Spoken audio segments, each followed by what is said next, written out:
To quote Pochettino, our worst game of the season, which is pretty accurate for Chelsea versus Newcastle for multiple reasons. Newcastle started with a bench of 3 goalkeepers and started teenagers plus plenty of their key players missing. Thiago Silva blunders, James red card, and the list goes on and on. In today's video, we will go over how Chelsea played themselves and what major errors that need to be fixed immediately. Let's first look at the tactics from Chelsea. Chelsea went for the same formation that has been working for them the past handful of matches. The only problem was, it wasn't the exact same squad that they've played in the last couple of matches, which is always difficult to maintain the same intensity. Plus, Pochettino wasn't able to be on the pitch due to accumulating multiple yellow cards, which meant he couldn't direct his tactics directly to the players, which is always quite important and also a major issue when it comes to communication. On top of that, Pochettino went with Battlefield over Disasi or Colwell, thus moving Thiago Silva to the right CB spot and Ugo Chukwu started over Cancelo.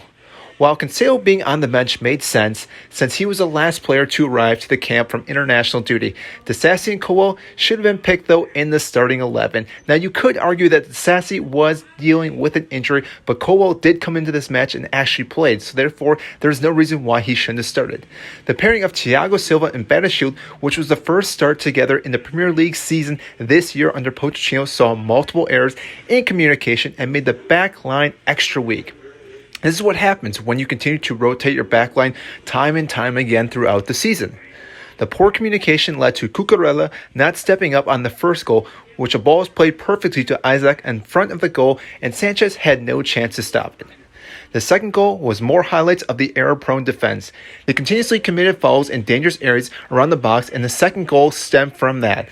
On top of that, the ball that was played in from across that saw La Salsa with a free header having Chelsea defenders pointing fingers at each other, wondering who should have been defending him. Following the second goal came a massive error from Thiago Silva, who played the ball to Joelinton for a 1v1, and again, Sanchez had no choice but to try to come out and try to prevent the goal, but had no success. Pochettino made tactical subs to bring on Mudryk, but at that point, the game was already lost. He also brought in Caicedo, he brought in a few other players like Noni and Broja, but again, the game was lost by that point, and yes, they did have a few opportunities throughout this match. Sterling did have a great free kick, but it will be forgotten due to the loss against Newcastle, which is a shame because, again, it was maybe one of his best goals this season. Newcastle should be given credit, though. They maintained their high pressure, which Chelsea couldn't handle throughout this entire match, and they capitalized on their chances. After that, the game was almost over, but the last straw was Reece James getting his second yellow card, which saw him receive his marching orders. Newcastle scored again to finish the game 4-1 and deserved all 3 points.